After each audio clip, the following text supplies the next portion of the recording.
Hello, everyone, and welcome to yet another webinar for this series called Global Career Launchpad.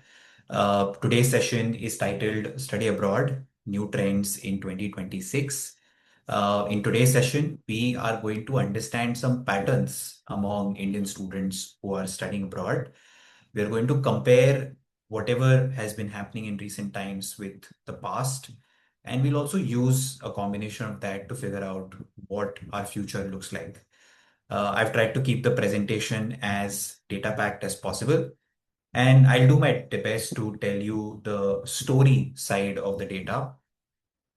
So to start things off, about 24 years ago, when Akshay Study Abroad started, there weren't many country choices for students going overseas, and studying in US was synonymous to studying abroad. Now, when students used to visit the institute for an inquiry, they would ask very relatively simple questions like which university is the best for me, or what kind of future opportunities would I have after graduation. Now, the world has changed very significantly since then. Now, if you want to understand the evolution of destinations for study abroad, you can compare that to how ice cream shops have evolved, especially in India. If you go to an ice cream shop today, you will find so many flavors that sometimes it's even difficult to choose which one to buy. You would have flavors like tender coconut, pan gulkand ice cream, guava chili, lavender honey matcha, and whatnot. Back in the day, ice cream shops used to have very limited and very simple, straightforward flavors like chocolate, strawberry, butterscotch, vanilla. So the same thing has happened with Indian students in terms of their study abroad destinations. Gone are the days when only US, UK, Australia, or Canada were the study abroad options, were the only study abroad options. In 2026, we see that there are way too many choices. In our recent years, when we've interacted with students who walk into our institute, we find sometimes that they're very well aware about the diverse country options, the changes in immigration policies, and even the future of their careers in the decades to come. But there are many others who tend to experience the paradox of choice instead of the power of choice. Basically, so many options in front of them that they can't really pick which one to finally go for. So, the world of education and careers has made some significant strides, especially since 2020.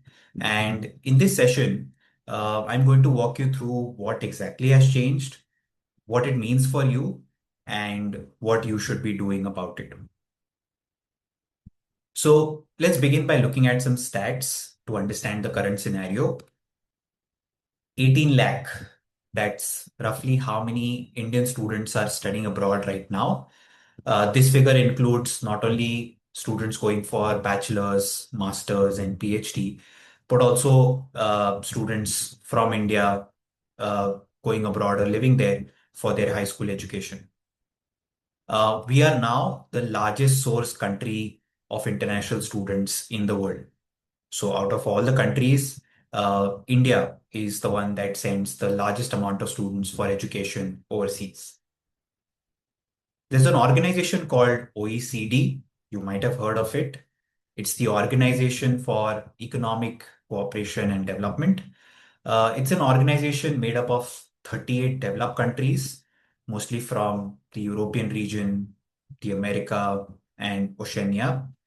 And according to their 2025 International Migration Outlook report, uh, India, alongside China, accounts for 14% of all the international students in these OECD nations. So this means that in all these developed countries, 14 out of 100 students are Indians. Now, another interesting statistic is that out of one student from abroad coming to India, 28 Indian students are actually going out. So this ratio is telling you a lot about the aspiration and the ambition that Indian students have right now. According to a recent report coming from Pi News in January 2026, there was a nearly 6% drop in overseas university level enrollments among Indian students in 2025. So while we are the top sender of students overseas, there has been a slight drop.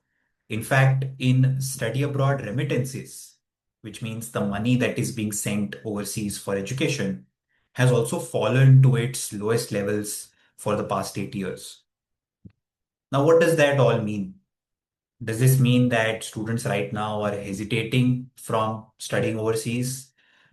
Absolutely not. Uh, what it actually means is that students are right now making choices that are a little difficult. And for that, they need to pause and recalculate before they actually act upon it.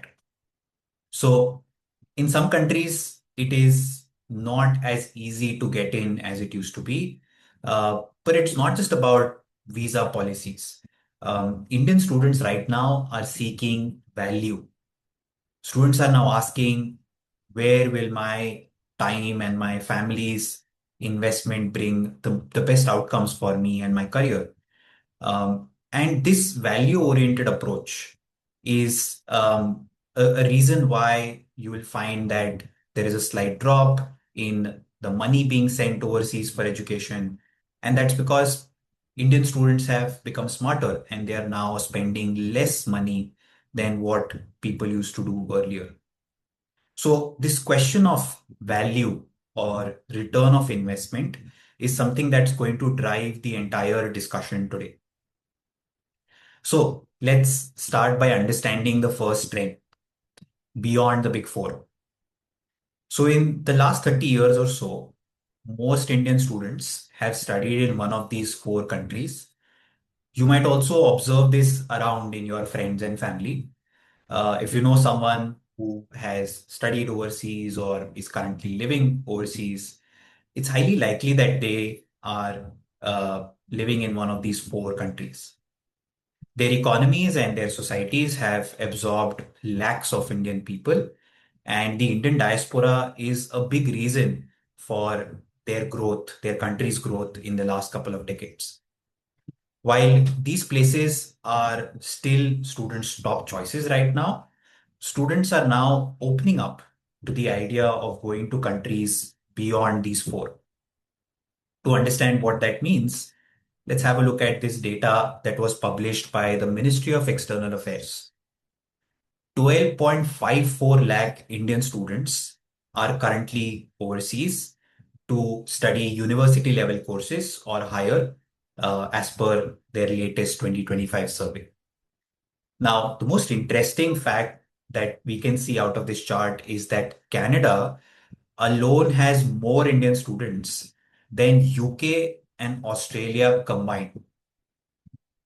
Now, this data would also probably make you think of choosing one of these top four destinations, because that's where most Indian students are going.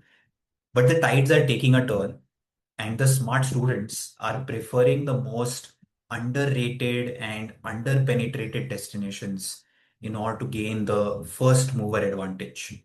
So all the countries that you see beyond the top four, which is Germany, Ireland, France, all the other European countries, even Middle Eastern destinations like the UAE, are now becoming fast favorites of Indian students right now. So, what has changed?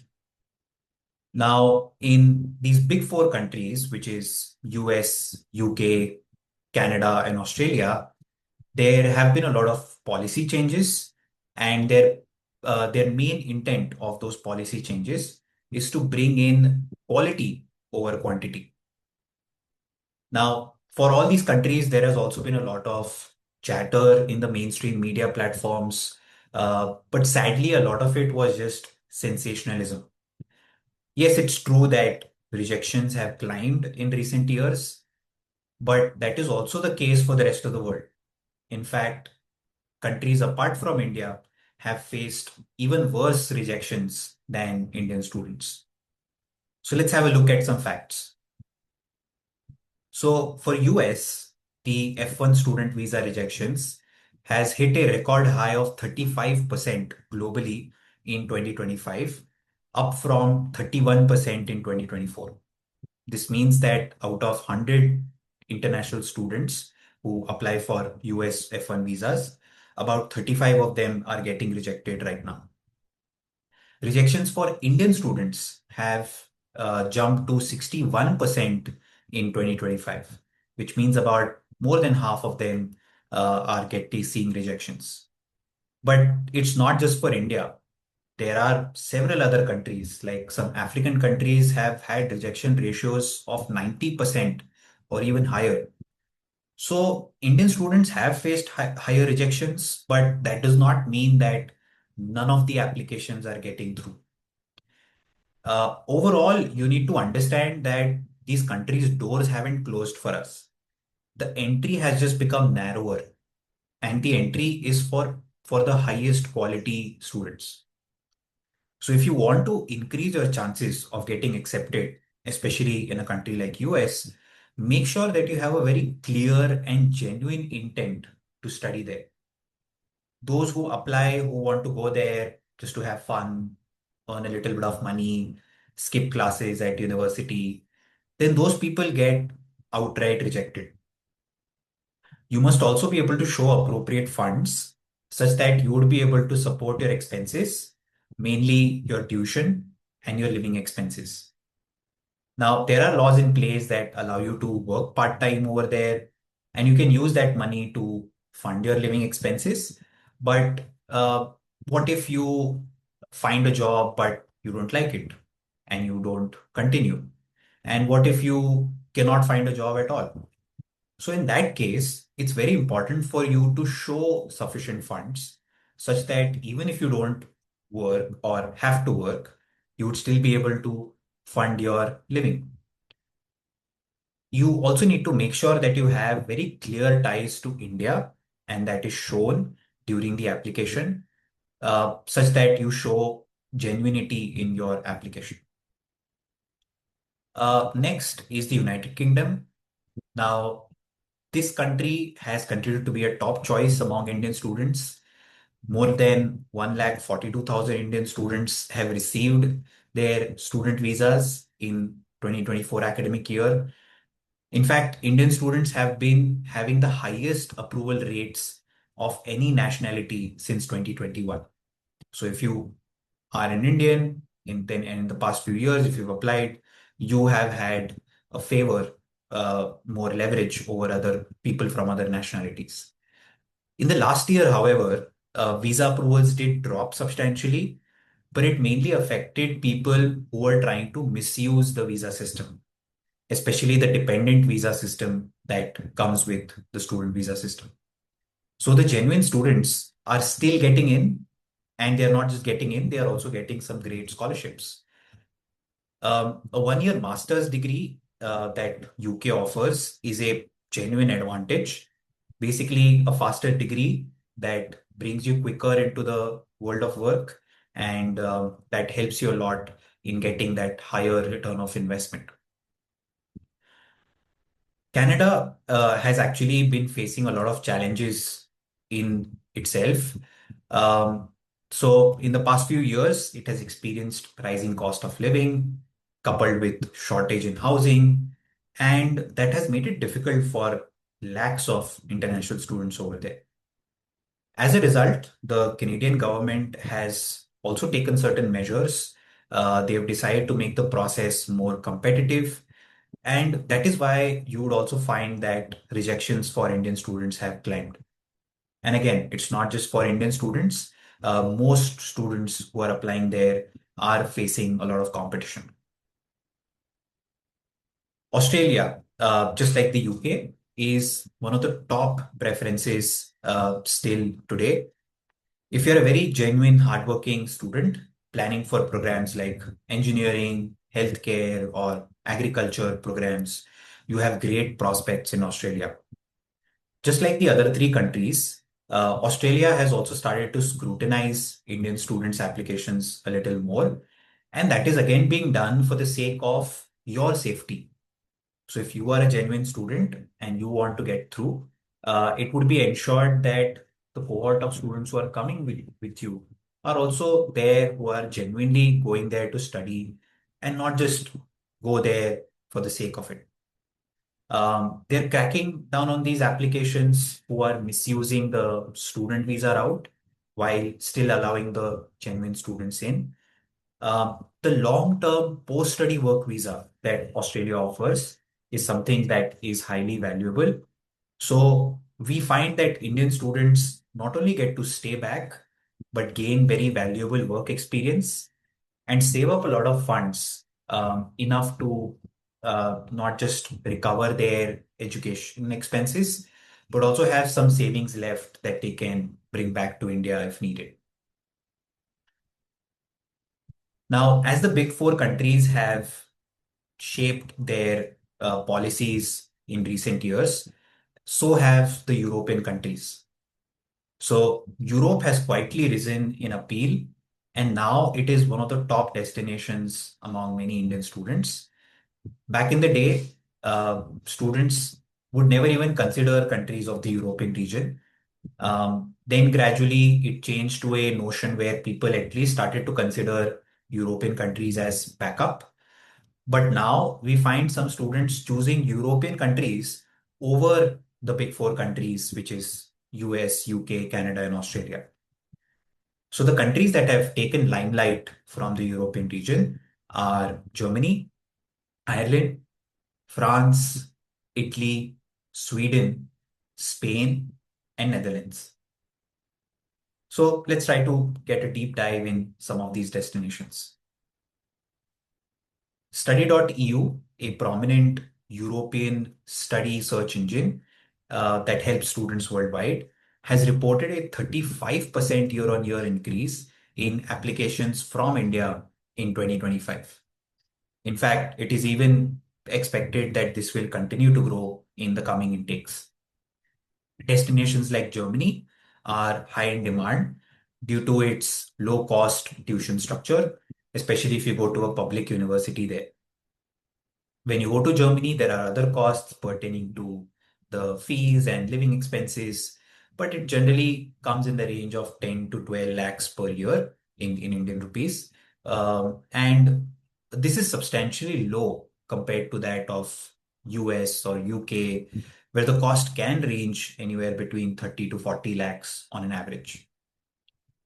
A master's degree at a Irish university typically costs around 12,000 euros to 20,000 euros, which is around 13 to 20 lakhs a year as per the current conversion rates. You also get a 2-year post-study work visa after studying in Ireland, and you get access to Ireland's work opportunities in companies like Google, Meta, Apple, Pfizer, Stripe, because all these companies have their European headquarters in Ireland, particularly in Dublin.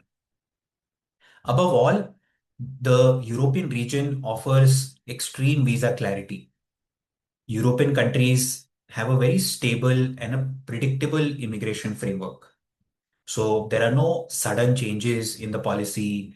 There's no lottery system over here, unlike other countries. So you simply apply, and if you qualify, you get your visa.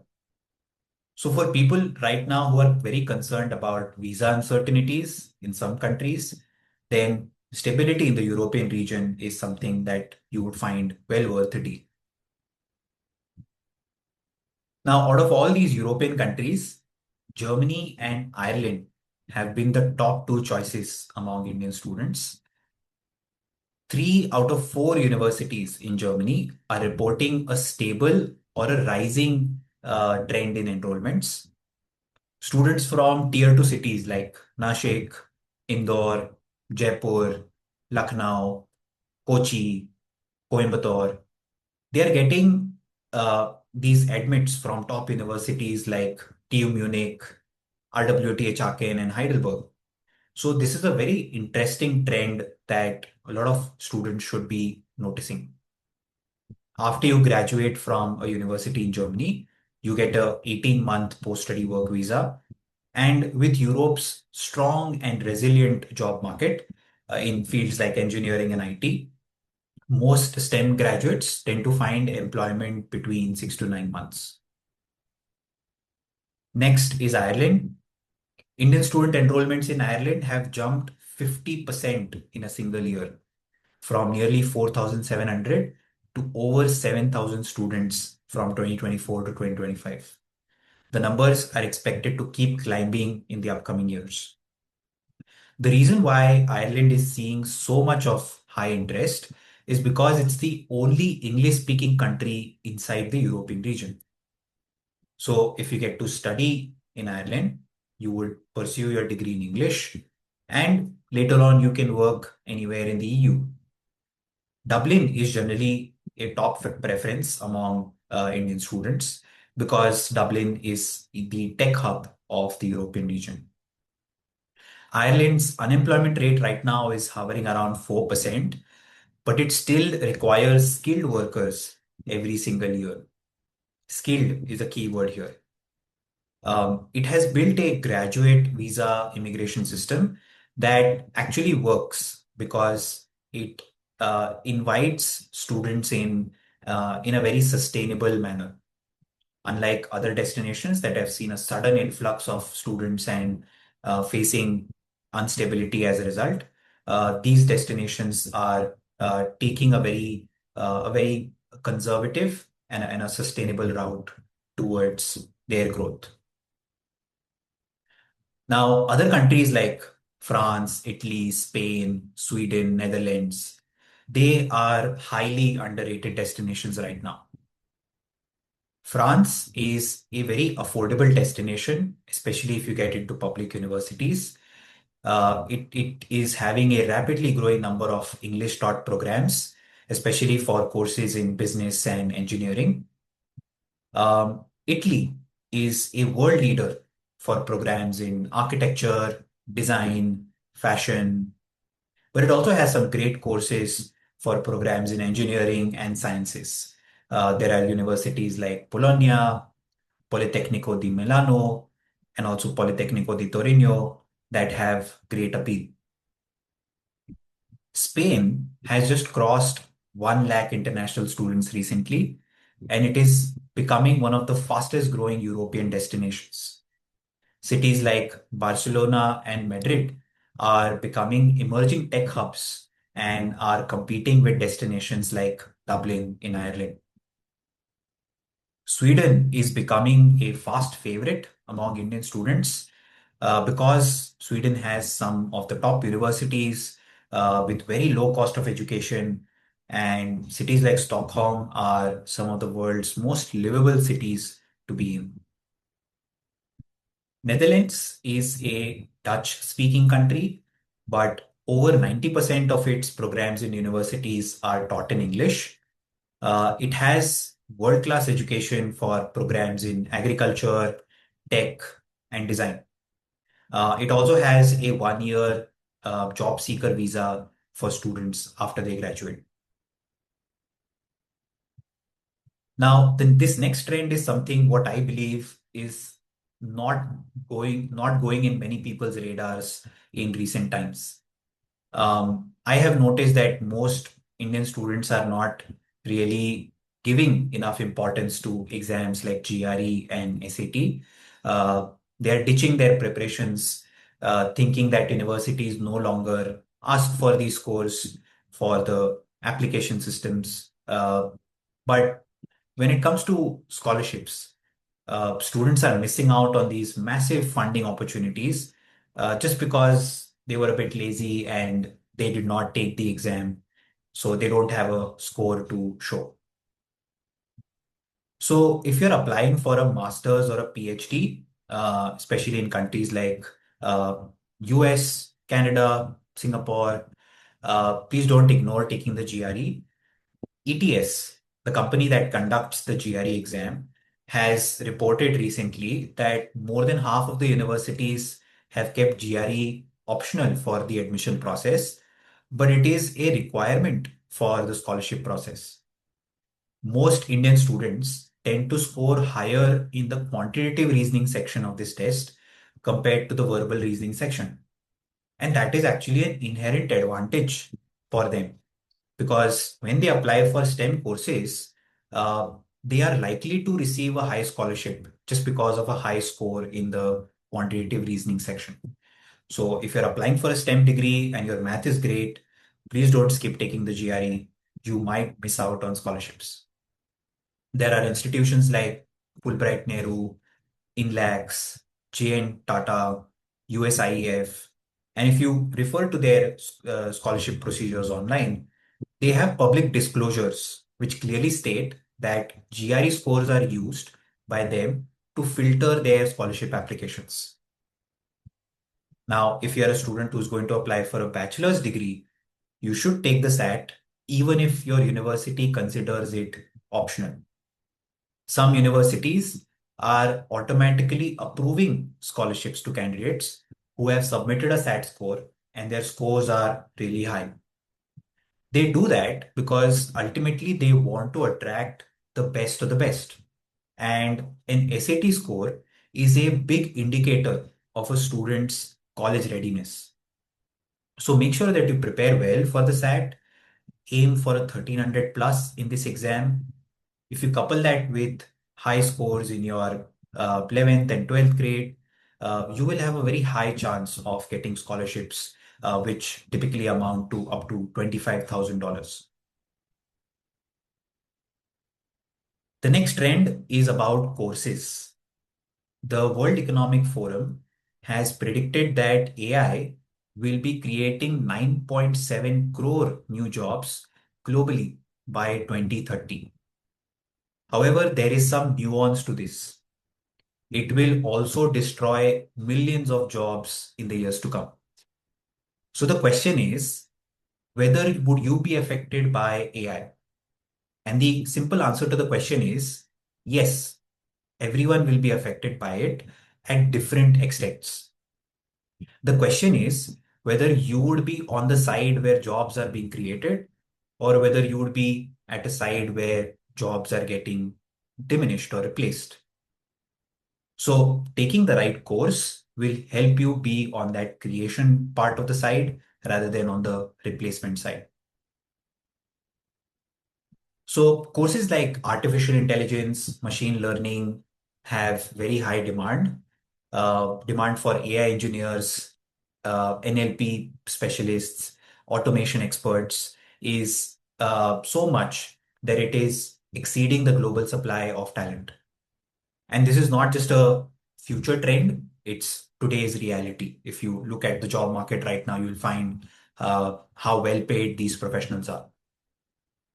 Every sector nowadays needs data scientists, sectors like banking, healthcare, logistics, even agriculture. So there is no field that is left right now that needs people to absorb data and make sense of it. Next, industries worldwide are experiencing a shortfall of nearly 3.5 million cybersecurity professionals. So, going through an MSc degree in cybersecurity in countries like US or UK would put you in a position of advantage such that your placement rates would be really high. It would be in the 90% plus range. And this demand is not just cyclical. It is a structural demand, a sustained demand that has been seen over the years. Most companies in major developed countries have a net zero energy mandate or an emission mandate, and that is creating a demand at a scale that we have never seen. So if you're graduating through courses that put you into clean technology or sustainable energy, climate policy, environmental engineering, then you are going to be extremely well positioned in the world of careers in the coming decades. Moving on to health, a nurse practitioner was recently ranked as the best job in the US for 2026, as per a report published by US News and World Report. Uh, However, if you want to take advantage of that, look for an intersection between healthcare and technology. So it means courses like bioinformatics, genomics, or medtech, because they are currently exploding in demand. If you're going for a pure computer science degree without any specialization, you would have already seen that it is starting to saturate. ADP Research, a global research company, has published a survey in December 2025 showing that professionals in information services have collectively lost 41,000 jobs. However, in the same period of time, sectors like healthcare, education, and hospitality saw a growth in jobs. So, this is what AI disruption looks like in real time. And that should make you think about what the future is going to be like. Lastly, if you're going for a plain MBA without any specialization, then you would not be in high demand. The exception is for people who go for an overlap between MBA and AI. It could be MBA and data science or MBA and sustainability.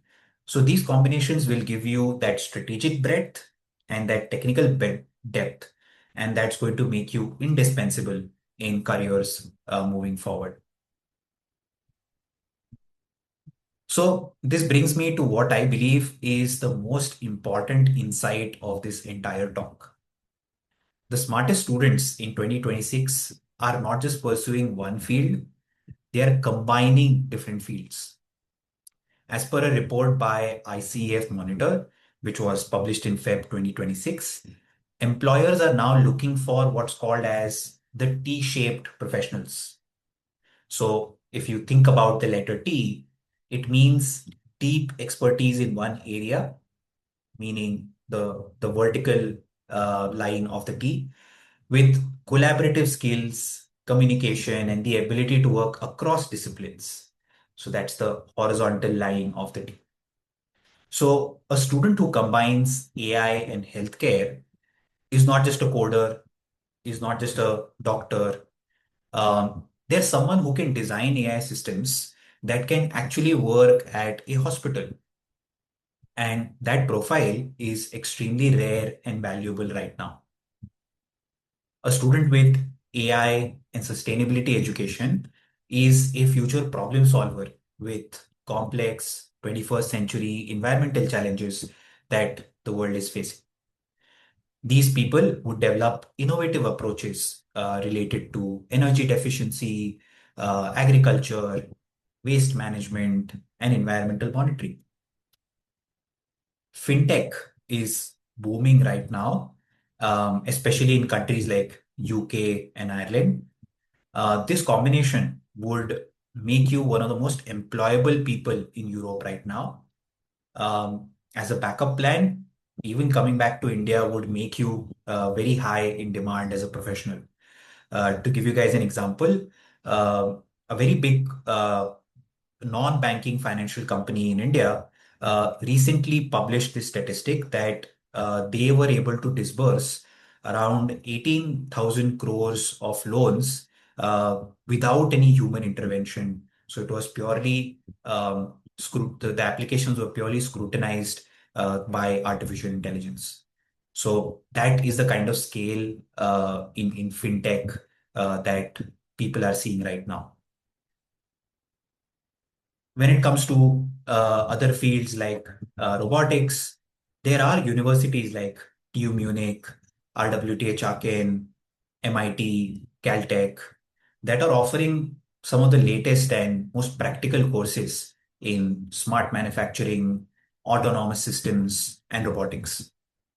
The manufacturing industry alone is creating jobs at an enormous demand for graduates not only in developed countries but also in developing countries. Now, for computer science professionals, if finance is not your forte, you must seriously consider a combination of computer science with law or public policy. So, professionals in this niche are essential in the digital age to ensure that technology is secure, it's ethical, and it's aligned with the societal values of the world we live in right now. The next trend is what I personally feel the most positive about. Actually, there used to be times when we counseled students and we realized that some students were going to study in a country or taking up a certain course just by falling for external influence. Uh, Someone in their friends or family told them that you should do this, and they were just blindly following it. But now I feel very happy that students are choosing destinations and courses that they want, and they're not getting influenced by other people's opinions. So it's really great to see that they are not following the herd. They are choosing what they want and not what their family or friends impose on them. So these smart students are currently looking at three qualities. First is the return on investment. They are basically thinking like an investor, and it's something that we would recommend every student to do in the coming intakes. But remember that your investment is not just money. The investment of your time and your effort far outweigh the monetary investment. Remember that you can earn the money back, but you cannot earn the time back that you would have spent there.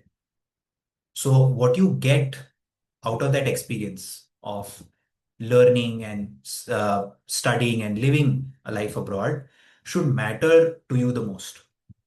The smart students are not delaying their plans and waiting for an offer where their education would be completely free or they would be getting like 100% scholarship. Instead, they are taking up some monetary risk and they're leveraging that risk to get the best experiential value out of it. So that is the sort of thought process that the smartest ones are going through. Second is that the students are looking at post-study work opportunities. Most of the countries we've talked about offer you a post-study stay back period in the country, which means that after you graduate, you can live there, work, gain experience, and earn for yourself. But that does not mean that you should work there and work at jobs that are irrelevant to your education or your career choices.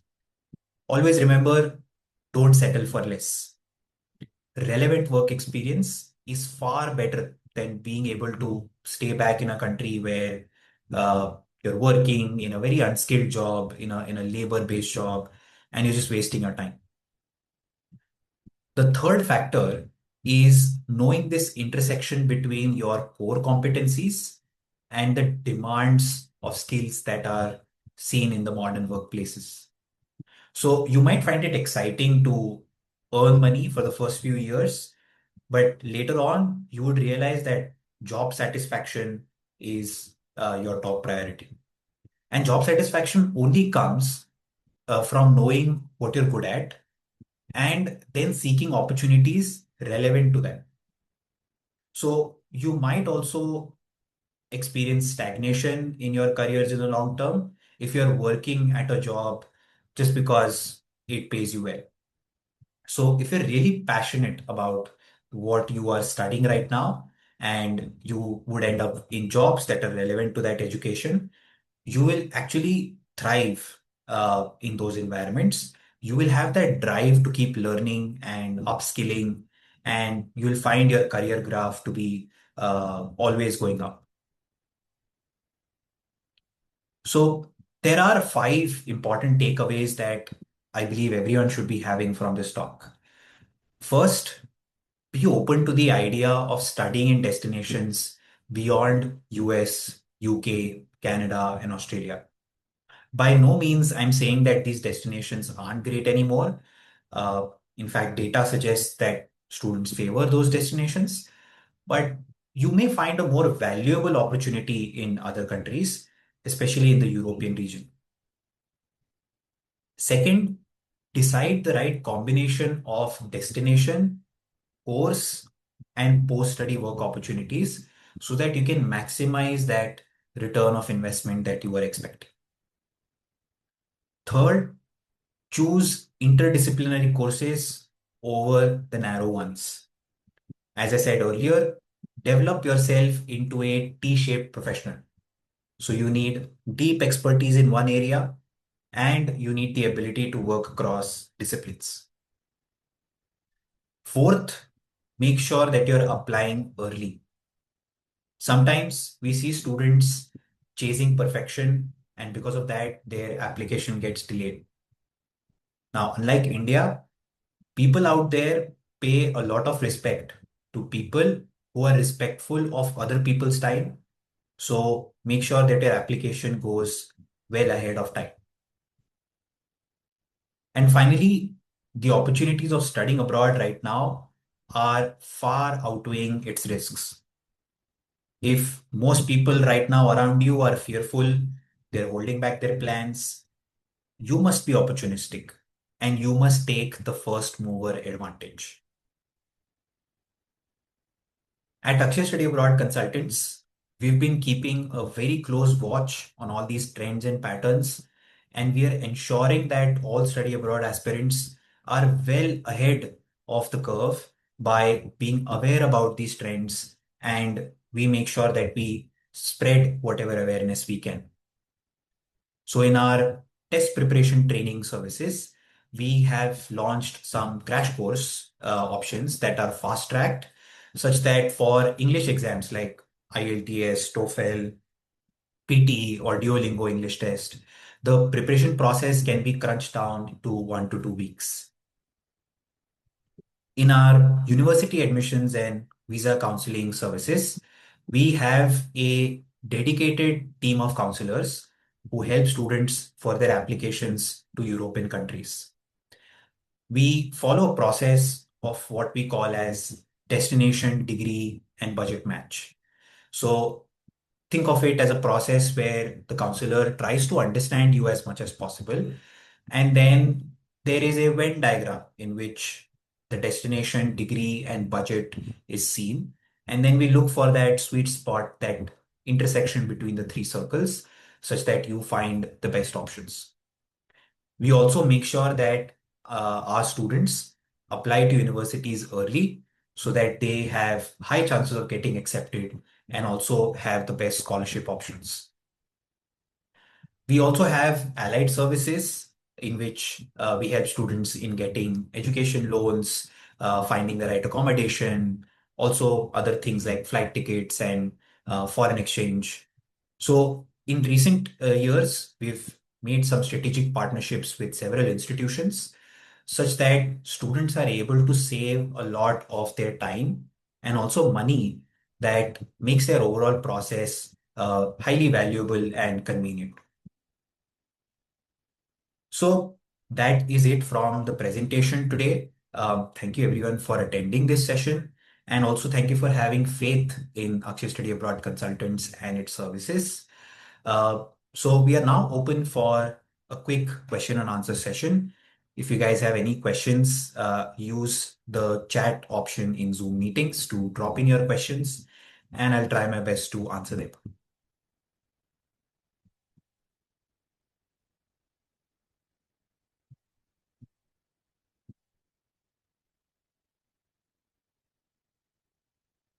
Okay. Um, Looks like there's a question here about courses. Which courses are in high demand right now? So, as I mentioned earlier, based on this trend that I mentioned, a lot of courses that are highly in demand are courses that are interdisciplinary in nature. So, if you're going for a course that is making you have a technology facet in your skills along with whatever core skills you may have, then that would be really helpful. For example, if you are planning to pursue a field of medicine, then don't just think about medicine or pharmacy degrees. Think about courses that could also give you some exposure to computer science, AI. You don't need to know how to code, but at least have some basic awareness of that. So having a broad interdisciplinary approach to learning will help you a lot with your future careers. Um, Another question, how early should you start with the application process? Yeah. So we did mention how you are supposed to apply ahead of time. So in terms of your application process, the timeline can vary. For some people, you're supposed to start like at least about a year or 18 months. Some people even finish their application process in about 6 months. So it really depends upon the country or countries you shortlist. And if you take up our counseling services, you'll find that our counselors will be giving you a clear timeline such that you would be able to keep track of every month, every week, and it would be ensured that your process goes well ahead of time. Um, okay, a very interesting question coming in. Has the cost of studying abroad increased into 2026? Short answer, yes, but you should also understand why. So if you look at currency arbitrage, first of all, you'll find that the Indian rupee depreciates about 4% every year compared to currencies like US dollar or euro. So that is why the cost is increasing substantially. Another big reason that comes with currency arbitrage is the cost of living in some of these developed countries. So it is something that you shouldn't be worried about. What we do here at our institute is we make sure that the budget planning is done in such a way that there is some buffer kept of funds such that if there is a higher cost in some area, then it can easily be managed and compensated. Akshay Study Abroad Consultants is very popular as an institute. Uh, that it offers students the best value approach, that you're not overspending on your education or you're also not underspending on your education. So you find this sweet spot of value where you're spending enough and you're getting the most out of that experience. This is also why you will find that uh, we have been spreading so much awareness about European destinations because it brings that absolute value match that Indian students are looking for now. Okay. Another question coming up. What are the emerging or future demand programs students should consider for 2026 to 2030? Okay. Well, I wouldn't recommend you to think of just the 5 year horizon. In fact, have a long-term career horizon. Um, First of all, instead of thinking about programs or careers in demand, ask yourself what are your qualities and what is a quality that you can leverage so that you would be able to have a thriving career ahead. Then you can look at certain courses that are available at the universities, and also you can track that to the kind of careers that are in demand right now. And if there is an overlap in that, then that would give you the best option. In such cases, we also recommend students to visit our institute. We can counsel you about this in detail so that we can give you the best options narrowed down for you. And you should be able to look at it in a sense that you would be able to fit in this trend that we talked about, that you're not just following the crowd, you are finding something that is for you and works for you the best.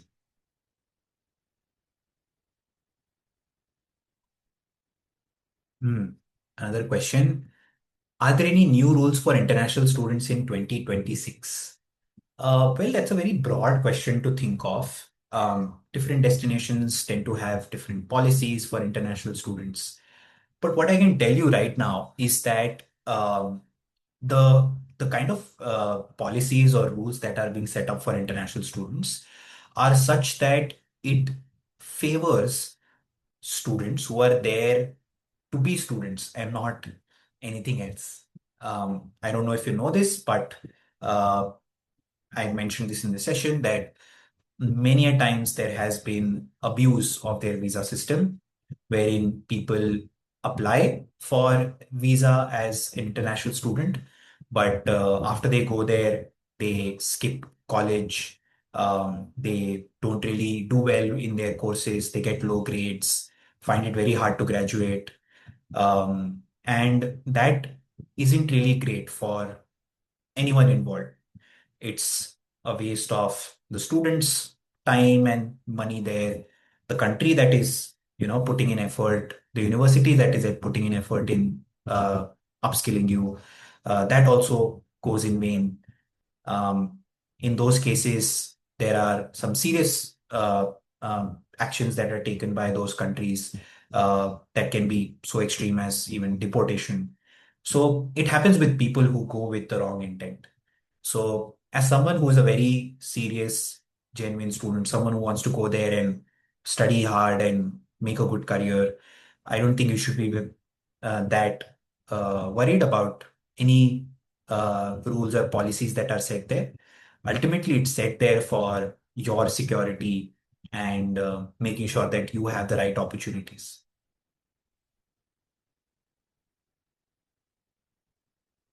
I think those were all the questions that I received. Still check that again.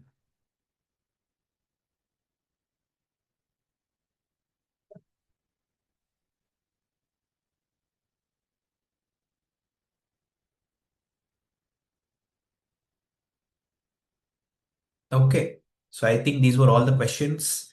So, once again, thank you very much for attending this session. If in case you do have any more questions, anything that I wasn't able to cover in this talk, feel free to get in touch with us. You can write to us on email or on WhatsApp on the numbers that are currently being shown. Visit our website, get to know about some of our recent students who are getting placed in some top universities. And if in case you have any suggestions on more topics that we should be taking up and presenting to you, feel free to let us know. And we would love to cater to your demands and help you make sure that you are putting in the right step ahead in fulfilling your study abroad dreams. So that is it from me here. Thank you. Goodbye.